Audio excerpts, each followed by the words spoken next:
नमस्कार। The study IAS के current affairs this week programme में आप सभी का स्वागत है।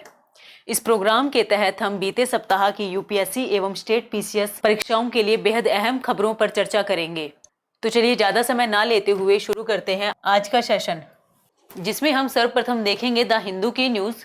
Online platforms must take down PIB flagged fake news. What is the meaning of fake news? Fake news recently आपने देखा होगा, जो कोविड-19 का टाइम पीरियड था उसमें हमें फेक न्यूज़ एक बल्क मात्रा में देखने को मिली, क्योंकि ये भ्रम फैलाया जा रहा था कि आप ये वाली मेडिसिन लीजिए, आपको कोविड नहीं होगा, आप धूप में बैठिए, आपको कोविड नहीं होगा, या फिर आप गर्म पानी से नहाइए, आपको कोविड नहीं होगा, आप ये वाला खाना खाइए, आपको कोविड नहीं होगा। तो इस प्रकार के जो भ्रम फैलाए जा रहे थे, जिनका एक्चुअल में कोई अस्तित्व नहीं है, जो टोटली फेक हैं, जो न्यूज़ ये प्लेटफॉर्म पर, सोशल मीडिया प्लेटफॉर्म के थ्रू हर एक देश के हर एक कोने में जो फैलाई जा रही थी, उन्हें फेक न्यूज़ कहा जाएगा, जिनका एक्चुअल में कोई अस्तित्व नहीं है। तो इन्हें देखते हुए सूचना एवं प्रौद्योगिकी मंत्रालय के द्वारा आईटी रूल 2021 में एक अमेंडमेंट किया गया और आईटी मसौदा 2023 को लाया गया, जिसमें कहा गया कि अगर किसी भी सोशल मीडिया प्लेटफॉर्म पर सेंट्रल गवर्नमेंट के अगेंस्ट किसी प्रकार की कोई भी फेक न्यूज़ फैलाई जाती है, या किसी सोशल मीडिया पर इस प्रकार की कोई भी फेक न्यूज़ पाई जाती है, तो उसका रेगुलेशन एक पीआईबी नामक संस्था को दिया गया है। पीआईबी यानी प्रेस इंफॉर्मेशन ब्यूरो के द्वारा अगर किसी भी प्लेटफॉर्म पर किसी न्यूज़ को फेक घोषित कर दिया जाता है, तो उस सोशल मीडिया प्लेटफॉर्म के द्वारा उस न्यूज़ को डिलीट करना कंपलसरी होगा। बट अगर किसी भी प्लेटफॉर्म के द्वारा यह न्यूज़ डिलीट नहीं की जाती है, तो उन्हें जो आईटी रूल 2000 के सेक्शन 79 के तहत जो सेफ हार्बर इम्यूनिटी प्रदान की गई है, वह इम्यूनिटी उनसे छीन ली जाएगी। सेफ हार्बर इम्यूनिटी से अभिप्राय है कि अगर किसी भी सोशल मीडिया पर कोई भी फेक न्यूज़ या कंटेंट डाला जाता है, तो उस यूज़र के द्वारा अपलोड कंटेंट की रिस्पॉन्सिबिलिटी से social media platform owner free होगा। बट अगर सेक्शन 79 के तहत वह अपनी इम्यूनिटी को खो देता है, तो उस प्लेटफॉर्म के लिए वह फ्री होगा कि जो न्यूज़ उसे पीआईबी के द्वारा हटाने के लिए कहा गया है, वह उसे हटाने के लिए बाध्य नहीं होगा। बट इन फ्यूचर अगर किसी यूज़र के द्वारा उस प्लेटफॉर्म पर कोई न्यूज़ जो सरकार के अगेंस्ट है वह डाली जाती है, तो उसे कोर्ट कार्रवाई या जुर्माने का भी सामना करना पड़ सकता है। और इस पूरी प्रक्रिया अर्थात सोशल मीडिया प्लेटफॉर्म्स को रेगुलेट करने के लिए आईटी रूल 2021 के अंतर्गत प्रावधान लाए गए थे, जिसमें कहा गया था कि जो सामग्री डाली जाएगी उसका उत्तरदायित्व प्लेटफॉर्म का होगा। इसके साथ साथ कहा गया था कि एक शिकायत निवारण तंत्र की स्थापना की जाएगी, जो कि प्लेटफॉर्म पर एक अनलॉफुल या अनफिटिंग जो कंटेंट है उसको एक टाइम पीरियड के अंतर्गत हटाने का काम करेगा। और एक शिकायत निवारण अधिकारी का भी गठन किया जाएगा, जो 24 घंटे के भीतर यानी विद इन 24 आवर में यह किसी भी शिकायतकर्ता को यह सूचित करेगा कि उसके द्वारा जो की गई शिकायत है वह दर्ज कर ली गई है, और उसका निपटारा विद इन 15 डेज के भीतर कर दिया जाएगा। और ये जो पूरी प्रोसेस होगी वो पूर्णतः गोपनीय तरीके से होगी।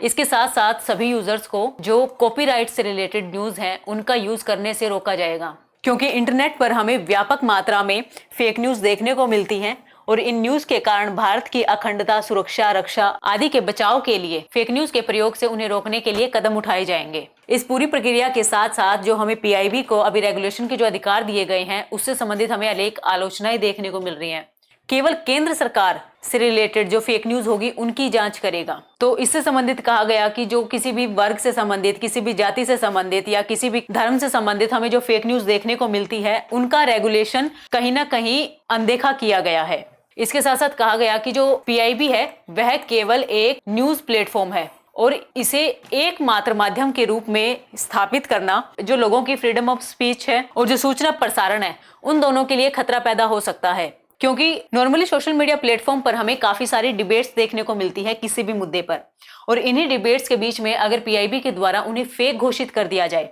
तो उस प्लेटफॉर्म के लिए बाध्य हो जाएगा कि वह अपनी इम्यूनिटी को बचाते हुए उस न्यूज को डिलीट कर दे। इसके साथ साथ अगर कोई भी न्यूज चैनल किसी भी न्यूज का प्रसारण कर रहा है, तो वह पहले इस बात की जांच परख करेगा कि वह न्यूज सरकार के फेवर में है या नहीं। तो यानी इसमें जो पक्षपात के जो पलड़ा होगा वो हमें ज्यादा भारी देखने को मिलेगा। जो पक्षपात है उसका पक्ष हमें ज्यादा मजबूत देखने को मिलेगा, क्योंकि जो रियल न्यूज है उसका ब्रॉडकास्ट करने से न्यूज चैनल के द्वारा कहीं ना कहीं उनका ब्रॉडकास्ट करने से बचा जाएगा, ताकि उनकी इम्यूनिटी बनी रहे। इसके अलावा कहा गया कि जो पीआईबी है उसके द्वारा अगर किसी भी न्यूज को फेक कहा जाता है, तो वह न्यूज को फेक बताना कहां तक उचित है। क्योंकि रिसेंटली देखा गया कि जो यूपी एसटीएफ है उनके द्वारा अभी रिसेंटली एक एडवाइजरी जारी की गई थी, और उस एडवाइजरी को पीआईबी के द्वारा फेक बता दिया गया और उसकी पुष्टि करने के लिए स्वयं यूपी के एडीजी को सामने आना पड़ा और उन्होंने मीडिया में ये बात कहनी पड़ी कि जो पीआईबी है उनके द्वारा जो न्यूज को फेक बताया गया है, कहीं ना कहीं ये जो एडवाइजरी है ये यूपी एसटीएफ के द्वारा जारी की गई है।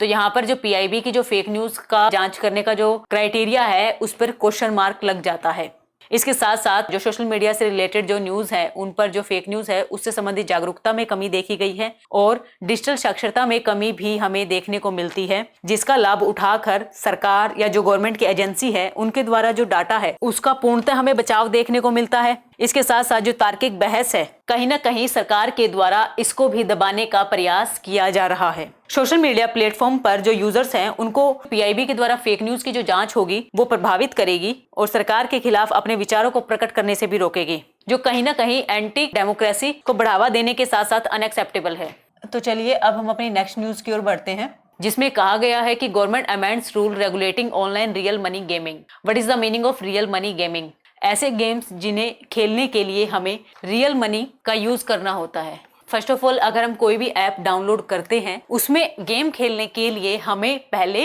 कुछ अमाउंट पे करना पड़ता है, उसके पश्चात ही हम उस ऐप को खोल पाएंगे और उसका यूज कर हम उसमें गेम खेल पाएंगे। तो अभी सूचना एवं प्रौद्योगिकी मंत्रालय के द्वारा आईटी रूल 2021 में एक अमेंडमेंट किया गया और जो ऑनलाइन गेम्स हैं इन पर रेगुलेशन से संबंधित कुछ प्रावधान दिए गए, यानी कुछ चेंजेस लाए गए। ऑनलाइन गेम्स अभिप्राय है कि वे गेम जिनमें हम खेलते वक्त किसी कंप्यूटर डिवाइस या इलेक्ट्रॉनिक डिवाइस का यूज करते हैं और इन्हें खेलने के लिए इंटरनेट का प्रयोग किया जाता हो। दूसरा, हम देखेंगे कि इनके रेगुलेशन की जो अभी रिसेंटली गवर्नमेंट के द्वारा इन पर जो रेगुलेशन संबंधित प्रावधान जो लाए गए हैं उनकी क्यों आवश्यकता पड़ी। इसके साथ साथ हम जानेंगे जो ऑनलाइन गेम्स होते हैं वो कितने प्रकार के होते हैं। ऑनलाइन गेम्स के अंदर हम सबसे पहले देखेंगे ई स्पोर्ट्स, यानी ऐसे गेम जिनमें रिमोट आपके हाथ में होता है बट आपकी जगह पर ऑनलाइन यानी वर्चुअल तरीके से कोई और खेलता है। एग्जाम्पल ले लीजिए पबजी के अंतर्गत रिमोट से आप रेगुलेट करते हैं किसी भी चीज को, आप सोचते हैं कि आप उस चीज को हैंडल कर रहे हैं बट कहीं ना कहीं उस गेम में आपकी जगह पर कोई ना कोई और खेल रहा होता है। ठीक है।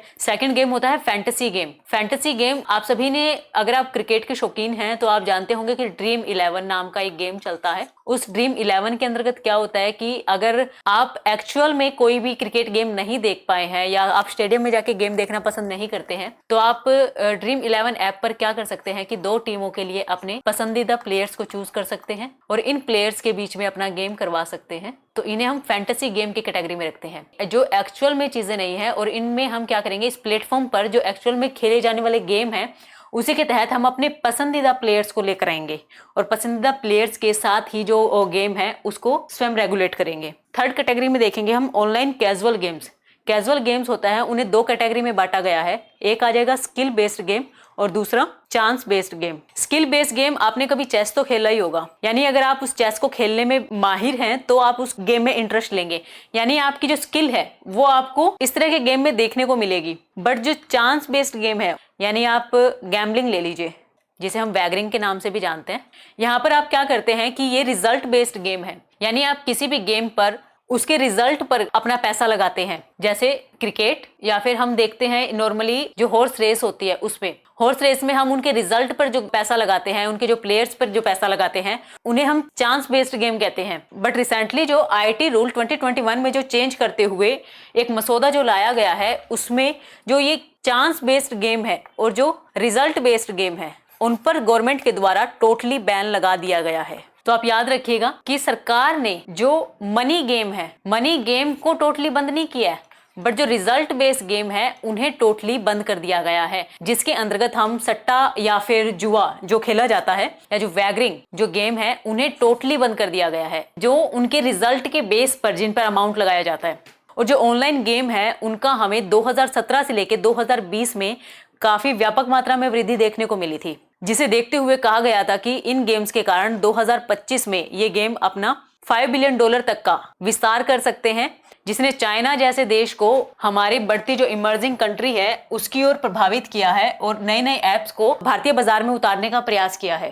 अब जो ऑनलाइन गेम्स होते हैं उनके कारण हमें जो वयस्क हैं या जो बच्चे हैं उन पर कुछ ना कुछ हमें नुकसान देखने को मिले हैं। फर्स्ट ऑफ ऑल इसमें जो आर्थिक हानि होती है, दूसरा जो मृत्यु दर है, जो आत्महत्या दर है उसमें हमें वृद्धि देखने को मिली है, क्योंकि जो वयस्क होते हैं, वयस्क अपना जो पैसा लगा देते हैं और बड़ी मात्रा में पैसा लगाने के बाद उनके पास जो हार का जो उन्हें सामना करना पड़ता है या जो उनका जो पैसा वापस नहीं आता है, उसके कारण वो डिप्रेशन में चले जाते हैं। और डिप्रेशन के कारण हमें क्या देखने को मिलती है, बड़ी मात्रा में आत्महत्या की दर देखने को मिली है। वहीं दूसरी ओर जो बच्चे हैं, बच्चों पर क्या हुआ था कि जो पेरेंट्स से छुपकर गेम खेलते हैं, तो जो उनके मानसिक स्वास्थ्य पर जो प्रभाव पड़ता है, एक तो वो नुकसान होता है, उनकी लर्निंग स्किल में कमी आती है। और आपने ब्लू व्हेल का नाम सुना होगा, ब्लू व्हेल गेम, जिसके कारण क्या हुआ था, बच्चों में सुसाइडल जो रेट थी वो काफी बढ़ गई थी, क्योंकि वो कहीं ना कहीं गेम के द्वारा बच्चों का ब्रेन वॉश देखने को मिला। इसके साथ साथ कहा गया है कि जो ऑनलाइन गेम्स है वहां पर खिलाड़ियों की सुरक्षा को अनदेखा किया गया है और बच्चों के मानसिक विकास में बाधा देखने को मिली और बच्चों तथा वयस्कों में एक सामाजिक अलगाव का भाव पैदा हुआ।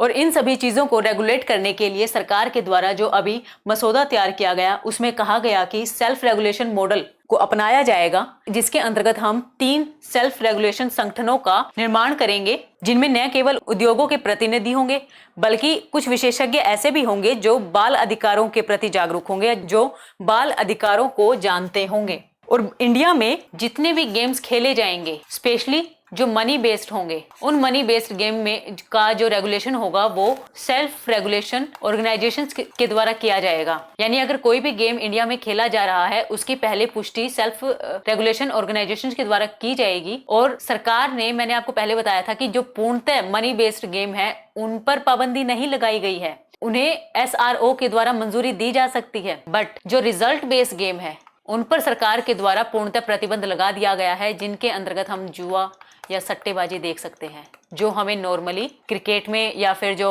हॉर्स रेस है उसमें हमें देखने को मिलती है। अगर किसी गेम के द्वारा या किसी कंपनी के द्वारा जो भी गेम बनाया गया है, उसे SRO के द्वारा अगर मंजूरी प्रदान की गई है कि वह अपना इंडिया में अपने गेम्स का प्रचार कर सकते हैं, अगर उनके द्वारा इन फ्यूचर किसी प्रकार का कोई भी रिजल्ट बेस्ड गेम लाया जाता है तो उसे SRO के द्वारा ही डिनोटिफाई कर दिया जाएगा। इस रेगुलेशन से संबंधित एक बात भी हमें देखने को मिली। इसमें कहा गया कि जो स्टेट गवर्नमेंट्स हैं उनके द्वारा इससे रिलेटेड कोई कदम क्यों नहीं उठाया गया। बट आप देखेंगे कि तमिलनाडु सरकार के द्वारा इसके प्रति काफी प्रयास किए गए थे। बट अगर किसी एक स्टेट के द्वारा किसी गेम को रेगुलेट कर लिया जाता है या उसे प्रतिबंध कर दिया जाता है, बैन लगा दिया जाता है, और उसका रेगुलेशन हमें साथ वाले स्टेट में देखने को मिलता है, क्योंकि किसी एक स्टेट गवर्नमेंट के द्वारा लगाए गए प्रतिबंध जरूरी नहीं है कि वह दूसरे स्टेट की गवर्नमेंट के द्वारा भी अप्लाई किए जाएं। तो इसलिए स्वयं स्टेट्स के द्वारा ये बात कही गई थी कि हमें एक नेशनल लेवल पर जो रेगुलेशन है, उन पर जो नियंत्रण है वो सेंट्रल गवर्नमेंट के द्वारा किया जाना चाहिए,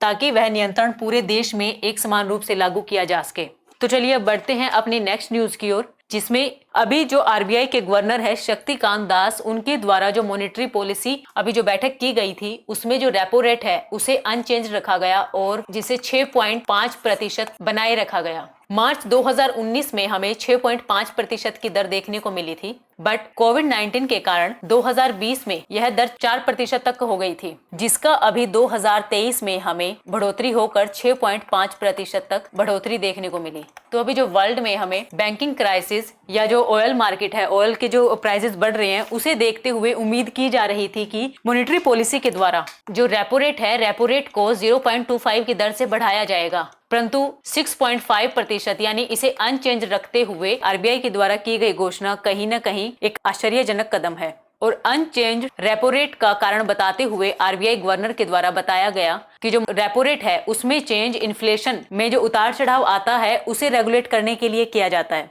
और रिसेंटली न केवल इन्हें इन्फ्लेशन में चेंज को देखना है, इसके साथ साथ जो GDP की ग्रोथ रेट है उसे भी बनाए रखना है। और GDP की ग्रोथ रेट को बनाए रखने के लिए उनके द्वारा 6.5% जो रेपो रेट है उसे कंटिन्यू रखा गया है। इसके अलावा उन्होंने एक टर्म का यूज किया गया जिसमें उन्होंने कहा कि जो नेगेटिव रियल इंटरेस्ट रेट है उसको मेंटेन करना बेहद आवश्यक है। नेगेटिव रियल इंटरेस्ट रेट से अभिप्राय है कि मान लीजिए आप किसी बैंक से ऋण लेते हैं और आपको 7% ब्याज दर पर ऋण मिलता है, वहीं दूसरी ओर आप अपनी सेविंग को किसी बैंक में जमा करते हैं और वहां पर आपको 5% दर से ब्याज मिलता है।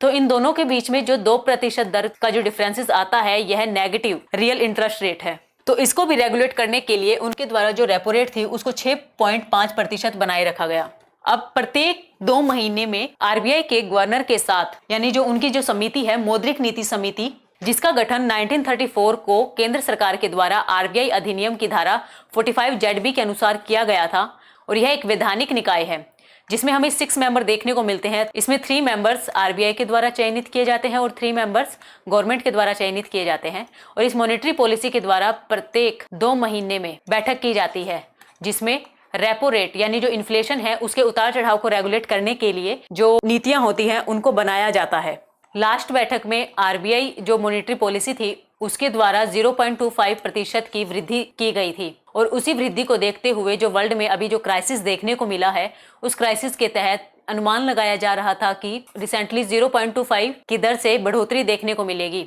बट इस अनुमान को गलत बताते हुए जो मौद्रिक नीति है उसमें हमें किसी प्रकार का कोई भी चेंज देखने को नहीं मिला। मौद्रिक नीति मुख्यतः मौद्रिक प्राधिकरण खासकर उस देश का जो सेंट्रल बैंक है उसके द्वारा अर्थव्यवस्था के अंदर ब्याज की दरों को नियंत्रण करने के लिए, मुद्रा की आपूर्ति को नियमित करने के लिए और वस्तुओं की कीमत को वृद्धि से बचाने के लिए लाई जाती है। इसका मुख्य काम वित्तीय मूल्य स्थिरता को बनाए रखना है, साथ साथ विनिमय दर में स्थायित्व प्रदान करना है और रोजगार सृजन तथा विकास को बनाए रखना है। इसके लिए इसके द्वारा जो रेपो दर का यूज किया गया है जो मौद्रिक नीति समिति के द्वारा निर्धारित की जाती है और यह वह दर है जो आरबीआई के द्वारा जो वाणिज्यिक बैंक हैं उनको पैसा उधार दिया जाता है। यानी आप मान लीजिए जो इन्फ्लेशन है वो डिमांड बेस्ड और सप्लाई बेस्ड होती है और अगर बाजार में सप्लाई ज्यादा है और डिमांड कम है तो इस डिमांड को बनाने के लिए आरबीआई के द्वारा जो पैसा सस्ती दरों पर बैंकों को दिया जाता है ताकि बैंक मार्केट में सस्ती ऋणों पर पैसा उतार सके और जो डिमांड है डिमांड को बढ़ा सके, उसे रेपो रेट का नाम दिया जाता है। यानी जो आरबीआई के द्वारा बैंक को विदाउट एनी सिक्योरिटी अगर कोई ऋण दिया जाएगा तो उसे बैंक रेट के नाम से जाना जाएगा, बट अगर इसमें सिक्योरिटी रखी जाती है तो इसे रेपो रेट का नाम दिया जाएगा। और अगर रेपो रेट के तहत अगर आरबीआई के द्वारा बैंक को लोन दिया जा रहा है, इसका मतलब है कि यह मार्केट में जो डिमांड है वह बढ़ाना चाहता है और इसके द्वारा जो मुद्रास्फीति है उसको नियंत्रित किया जा सकेगा। वहीं दूसरी ओर हमें एक नई टर्म देखने को मिलती है, रिवर्स रेपो रेट। इसका प्रयोग मुख्यतः जो मुद्रा की आपूर्ति है यानी बैंकों के द्वारा जो अथाह मात्रा में मार्केट में पैसा उतारा जा रहा है उसको रोकने के लिए आरबीआई के द्वारा बैंकों से जो ऋण मार्केट में उतारने की अपेक्षाएं अपने पास रिजर्व रखने का कहा जाता है और इसके बदले में ब्याज राशि प्रदान की जाती है। तो यानी जब बैंकों के द्वारा जो मार्केट में पैसा उतारा जा रहा है उस मार्केट में उतारने की बजाय उसे जब आरबीआई के द्वारा अपने पास रिजर्व करने के लिए कहा जाता है या बैंकों से आरबीआई के द्वारा जो लोन लिया जाता है उसे रिवर्स रेपो रेट कहा जाता है। और जो रेपो रेट होती है वह रिवर्स रेपो रेट से हमेशा ज्यादा होनी चाहिए, क्योंकि जो रेपो रेट है वह आरबीआई के द्वारा बैंकों को दिए जाने वाले ऋण को दर्शाती है, वहीं जो रिवर्स रेपो रेट है वह बैंकों के द्वारा आरबीआई को दिए जाने वाले ऋण को दर्शा रही है। हमारी नेक्स्ट न्यूज है the NPCI's new circular on levy charges. What is the meaning of levy charges? Levy charges यानी किसी प्रकार का कोई शुल्क या टैक्स लगाना। अभी रिसेंटली आपने एक न्यूज सुनी होगी कि जो हम ऑनलाइन ऐप का यूज करते हैं, चाहे वह पेटीएम हो या गूगल पे हो या फोन पे हो, उस फोन पे जो इन ट्रांजैक्शन प्लेटफॉर्म का यूज करते हैं, यहाँ पर जो हम 2000 से ज्यादा का अगर किसी प्रकार का अमाउंट कहीं ट्रांसफर करते हैं तो उस पे 1.1% का हमें चार्जेस देखने को मिलेगा। बट जो एनपीसीआई है उसके द्वारा इस बात की पुष्टि करते हुए कहा गया कि जो प्लेटफॉर्म यूपीआई का उपयोग करते हैं उनके द्वारा प्रीपेड इंस्ट्रूमेंट वॉलेट यानी पीपीआई के माध्यम से किए गए जो पेमेंट होगी उसका भुगतान मर्चेंट को देना होगा। यानी अगर किसी भी कस्टमर के द्वारा अपने ऑनलाइन प्लेटफॉर्म के किसी वॉलेट से 2000 से ज्यादा का अमाउंट किसी मर्चेंट के पास सेंड किया जाता है तो उसका शुल्क मर्चेंट के द्वारा गवर्नमेंट को पे करना होगा। यानी इससे जो कस्टमर है उसे पूर्णतः फ्री रखा गया है और जो भुगतान प्रक्रिया है उसका दायित्व मर्चेंट पर डाला गया है। यानी अगर किसी के द्वारा बैंक टू बैंक में किसी प्रकार की कोई ट्रांजैक्शन की जाती है तो वह शुल्क से फ्री रहेगा। बट अगर आप मान लीजिए पेटीएम का यूज करते हैं और पेटीएम के अंदर पेटीएम वॉलेट से आप 2000 से ज्यादा का अमाउंट कहीं ट्रांसफर करते हैं तो आपके द्वारा जिस मर्चेंट को यह अमाउंट ट्रांसफर किया गया है जिसकी राशि 2000 या 2000 से ज्यादा है तो उस मर्चेंट के द्वारा गवर्नमेंट को 1.1% का शुल्क देना होगा। और यह शुल्क नॉर्मली जो प्लेटफॉर्म यूपीआई आईडी का यूज करते हैं उन पर लगाया गया है। यूपीआई यानी यूनिफाइड पेमेंट इंटरफेस, यह एक ऐसी तकनीक है जो बैंकिंग सेवाओं, सुगम फंड रूटिंग और मर्चेंट पेमेंट को एक मोबाइल ऐप से जोड़ती है। यानी यह एक प्लेटफॉर्म प्रदान करती है जो विभिन्न प्रकार के जो लेन देन है उनके लिए, जो विभिन्न बैंकों को जो आपसी लेन देन यानी एक्सिस बैंक के कस्टमर के द्वारा अगर किसी SBI बैंक के मर्चेंट को पैसा भेजना है तो उस प्लेटफॉर्म जो प्रोवाइड करवाएगा वह UPI के द्वारा प्रोवाइड करवाया जाएगा और इसका रेगुलेशन NPCI के द्वारा किया जाता है। अब जो प्रीपेड पेमेंट इंस्ट्रूमेंट यानी PPI है वो केवल मर्चेंट बेस्ड ट्रांजैक्शन है, यानी इसमें किसी प्रकार का कोई भी नुकसान कस्टमर को नहीं झेलना पड़ेगा। इसका जो चार्जेस का निर्धारण है वो 0.5 से लेकर 1.1 तक निर्धारित किया गया है। इसमें चार्जेस का भुगतान केवल मर्चेंट पर लगाया गया है, यानी कस्टमर को इससे पूर्णतः फ्री रखा गया है। और यह RBI के द्वारा पेमेंट एंड सेटलमेंट एक्ट 2005 के तहत लाया गया था,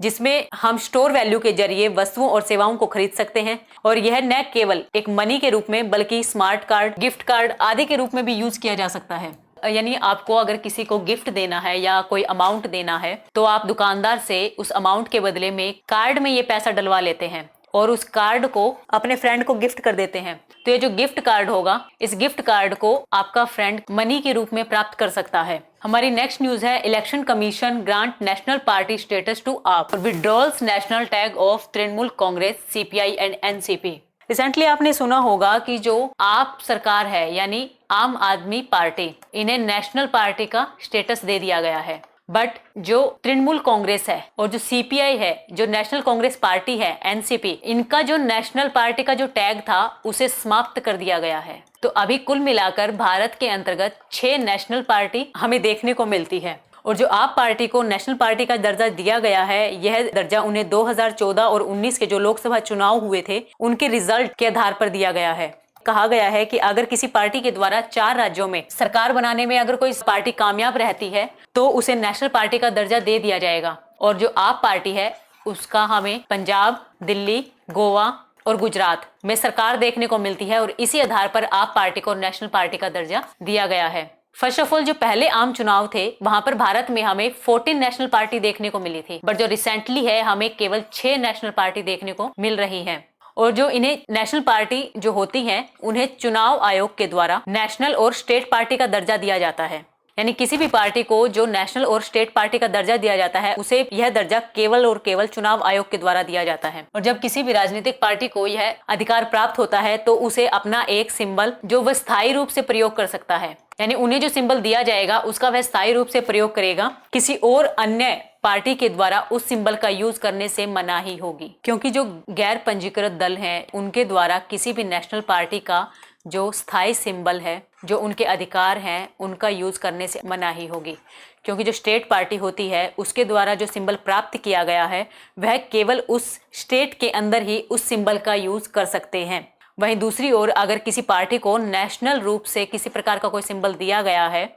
तो वह उसका पूरे भारत में, चाहे उसकी सरकार उस स्टेट में हो या ना हो, तो वह पूरे भारत में उसका सिंबल लागू रहेगा। तो यहाँ पर कुछ राष्ट्रीय दलों की मान्यता हेतु मापदंड दिए गए हैं, जिसमें लोकसभा और विधानसभा के जो आम चुनाव होते हैं उसमें अगर किसी पार्टी के द्वारा 4 या 4 से अधिक राज्यों में वैध मतों का 6% मत प्राप्त कर लिया जाता है या फिर 4 सीटें प्राप्त कर ली जाती है तो उन्हें नेशनल पार्टी का दर्जा दे दिया जाएगा। इसके साथ साथ कहा गया कि जो लोकसभा में अगर किसी पार्टी के द्वारा 2% स्थान जीत लिए जाते हैं, इसके साथ साथ जो विजित सदस्य हैं वो विभिन्न राज्यों से चुने गए हैं तो उन्हें नेशनल पार्टी का दर्जा दे दिया जाएगा। यहीं अगर किसी भी दल के द्वारा कम से कम 4 राज्यों में राज्य स्तरीय रूप से अपनी सरकार बना ली जाती है, जो हमें अभी आप सरकार के अंतर्गत देखने को मिली, उनके द्वारा जो 4 राज्य थे उनमें सरकार बना ली गई थी, जिसे देखते हुए उन्हें नेशनल पार्टी का दर्जा दे दिया गया। इसके साथ साथ बताया गया है कि जो स्टेट पार्टी है उसके दर्जा पाने की जो योग्यताएं हैं, स्टेट पार्टी का जो स्टेटस है उसे प्राप्त करने की क्या क्या योग्यताएं दी गई हैं। इसमें कहा गया है कि अगर राज्य विधानसभा के जो आम चुनाव होते हैं उसमें राज्य में जो जनता के द्वारा डाले गए जो वैध मत है उनका 6% मत प्राप्त करने वाले, साथ साथ उसी राज्य विधानसभा में अगर कोई 2 सीटें प्राप्त करता है तो उन्हें राज्य स्तरीय दल का दर्जा प्रदान किया जाता है। वहीं अगर कोई कुल वैध मतों का 6% मत प्राप्त करने के साथ साथ उस राज्य में लोकसभा की 1 सीट जीत लेता है तो वह स्टेट लेवल का दर्जा प्राप्त कर लेता है। इसके साथ साथ कहा गया कि यदि अगर किसी दल के द्वारा राज्य से लोकसभा की आम चुनाव में राज्य को आवंटित प्रत्येक 25 सीटों पर 1 लोकसभा की सीट जीत ली जाती है तो उसे भी राज्य स्तरीय दल का दर्जा दे दिया जाएगा। रिसेंटली आप सरकार को नेशनल पार्टी का दर्जा देने के साथ साथ नागालैंड में लोक जनशक्ति पार्टी, मेघालय में voice of the people party और त्रिपुरा में टिपरा मेथा को उनके हालिया चुनाव प्रदर्शन को देखते हुए उन्हें राज्य स्तरीय पार्टी का दर्जा दिया गया है। याद रखिएगा, 1 नेशनल पार्टी बनाई गई है और 3 स्टेट पार्टी को दर्जा दिया गया है। स्टेट पार्टी आपको नॉर्थ ईस्ट में देखने को मिलेंगी। फर्स्ट ऑफ ऑल नागालैंड, दूसरी मेघालय और तीसरी त्रिपुरा। यहाँ पर जब किसी राजनीतिक दल को राष्ट्रीय राज्य स्तरीय की मान्यता प्राप्त हो जाती है तो उससे रिलेटेड जो उनको लाभ प्राप्त होते हैं उसके बारे में चर्चा की गई है, जिसमें कहा गया है कि उन्हें कुछ विशेषाधिकार प्रदान किए जाएंगे, जैसे चुनाव चिन्ह का आवंटन, राज्य नियंत्रण, टेलीविजन और रेडियो स्टेशन पर राजनीतिक प्रसारण हेतु उनके निर्वाचन सूचियों को प्राप्त करने की उन्हें सुविधा प्राप्त होगी। साथ साथ उन्हें जो चुनाव चिन्ह दिया जाएगा वह पूरे भारत में मान्य होगा। उसका यूज किसी अन्य स्टेट में या अन्य किसी भी पार्टी के द्वारा नहीं किया जा सकेगा। और अगर किसी राज्य स्तरीय दल को उनका चुनाव चिन्ह दिया जाता है तो वह चुनाव चिन्ह केवल राज्य के अंदर ही लागू होगा। किसी अन्य राज्य के अंतर्गत किसी भी राजनीतिक दल के द्वारा उस चुनाव चिन्ह का प्रयोग किया जा सकता है। अब जानेंगे जिन पार्टियों ने अपना नेशनल दर्जा खो दिया है उन पार्टियों में फर्स्ट ऑफ ऑल आएगी टीएमसी पार्टी, जो कि मणिपुर और अरुणाचल प्रदेश में राज्य स्तरीय पार्टी अब नहीं रही है। यानी जो 4 स्टेट की जो सरकार बनाने की जो बाध्यता है उसके तहत इन्होंने जो मणिपुर है और अरुणाचल प्रदेश में अपना बहुमत खो दिया है, जिसके तहत इनका जो नेशनल पार्टी का दर्जा है वो ले लिया गया है।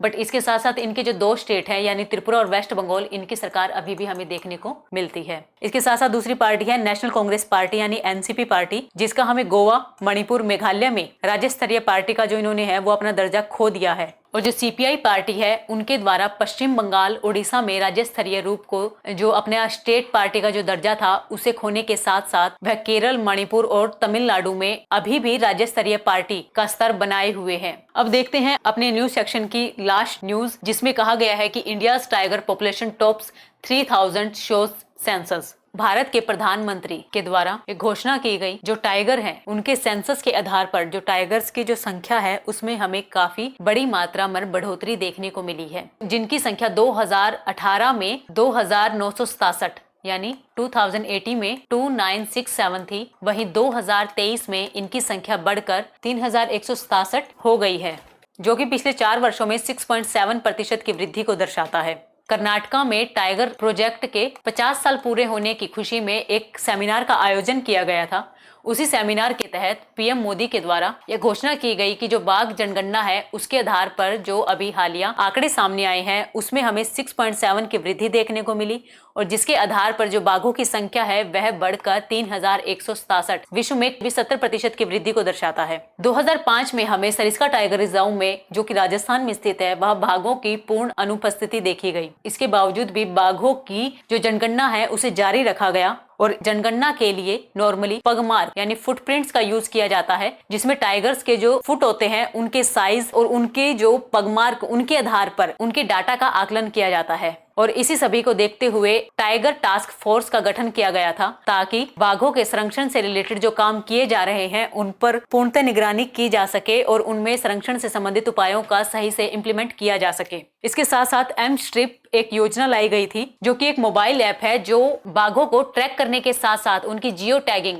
इमेज भी हमें प्रदान करता है। रूस में सेंट पीटर्सबर्ग में एक सम्मेलन का आयोजन किया गया था, और वहां पर बाघों की बढ़ोतरी के लिए प्रत्येक 4 वर्ष में एक सेंसस जारी करने की घोषणा की गई थी, और इसी घोषणा को सेंट पीटर्सबर्ग घोषणा के नाम से जाना जाता है, जिसके आधार पर 2006 में हमें बाघों में 1411, 2008 में 1706, 2014 में 2226, 2018 में 2967 और 2022-23 का जो डाटा है उसके आधार पर 3167 तक बाघों की वृद्धि कंटिन्यू देखी गई है। और प्रत्येक 4 वर्ष में इन बाघ की सेंसस में 2006, 2010, 2014, 2018 और 2022 तक जो बाघों की संख्या को डबल करने का टारगेट रखा गया था, उसे भारत के द्वारा 2018 में ही पूरा कर लिया गया था, क्योंकि सेंट पीटर्सबर्ग जब घोषणा की गई थी तब बाघों की संख्या 1411 थी, जिसकी 2018 में हमें बढ़ोतरी देखकर 2967 देखने को मिली। इसी के साथ साथ 2022 की जो भी हालिया रिपोर्ट आई है उसमें कहा गया कि जो मध्य भारत है